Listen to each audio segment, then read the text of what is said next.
everyone, I'm Florence. I'm here to give a tutorial on how to use a foam roller.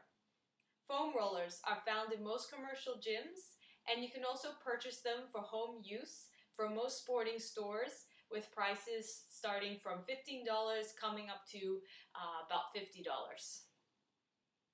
What they're designed for is to produce a deep tissue massage and self-myofascial release.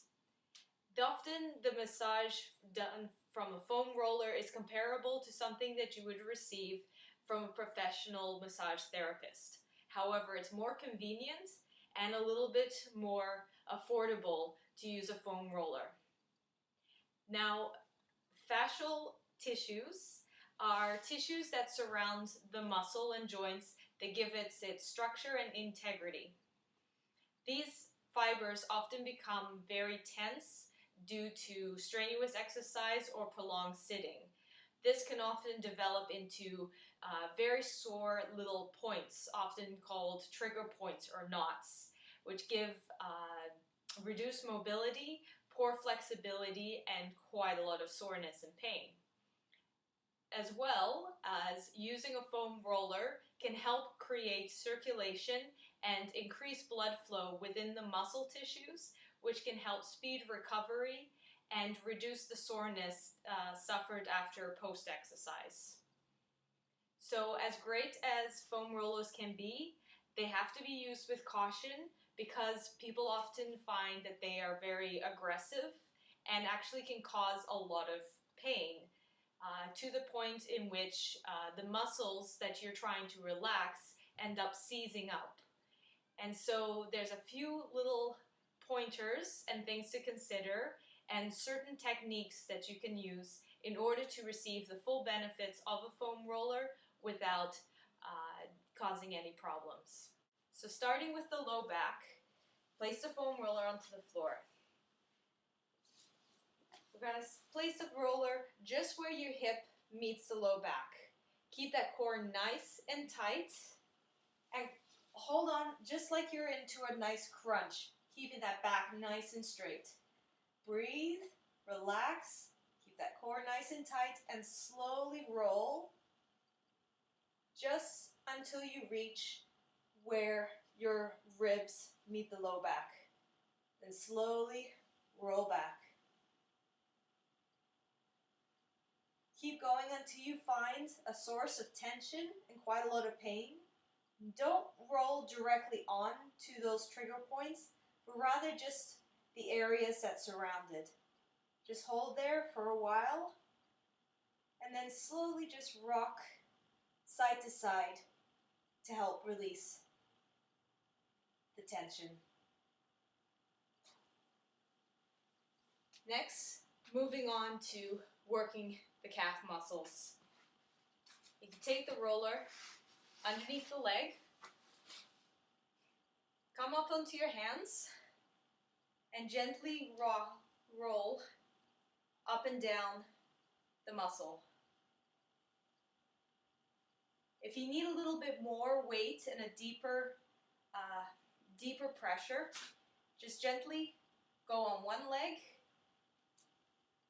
And if you want a little less pressure, you can just go onto both legs. Again, once you find that source of pressure, that trigger point, just hold it there for a couple seconds, and then nice and carefully just rock side to side. Afterwards, work your way up to the hamstrings and perform the same 3 basic moves. Next, working on the quadriceps front thigh.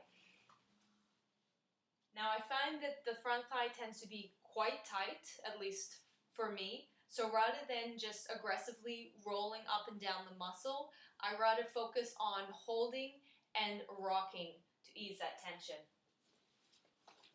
So coming up onto your forearms in a nice plank, resting that leg on, and then nice, gradually rocking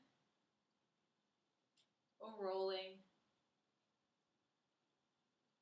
to work that muscle.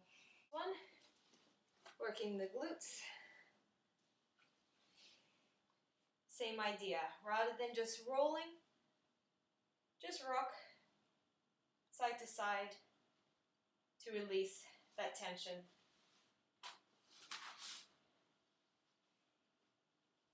Don't forget to use all areas, working different sides of the muscles. Working a little bit on the hip flexors. So there's hip flexors, the rectus femoris, that are right at the front thigh. Then there's the one on the side, tensor fasciae latae, which tends to get very, very tight after doing certain exercises and also from prolonged sitting. So to work the hip flexor, coming onto that side where your leg meets the hip, and nice and carefully roll up and down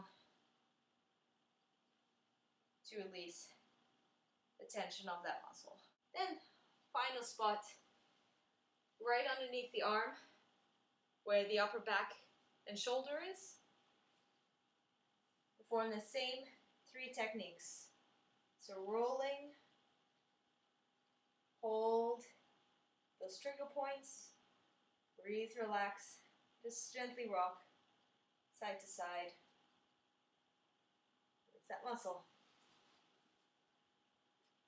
And there you are. So as you can see, I had avoided a couple areas. The muscles that are connected to the ribs, such as the chest and the mid-back.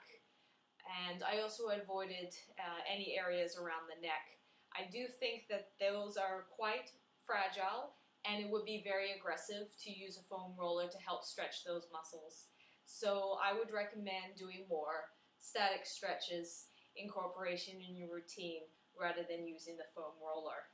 I also avoided the area that's right on the side of the leg, known as the IT band.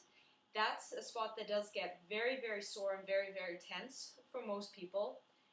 However, I do find that, again, rolling straight up and down the muscle can be very, very painful. So I would rather incorporate the entire routine, work the whole body, and focus on the areas that are around the IT band. So the quads, definitely the glutes, and those hip flexors. Having those released will really help provide some relief in the IT band. Now, the more you do this, the easier and the less painful it will become. So start slow, just a couple times a week, incorporation in either your warm-up or in your cool-down stretch routine with your workout. Eventually, you'd be able to do this after each workout, and you'll notice a decrease in trigger points and maybe be able to go a little bit deeper to provide relief in those sore muscles.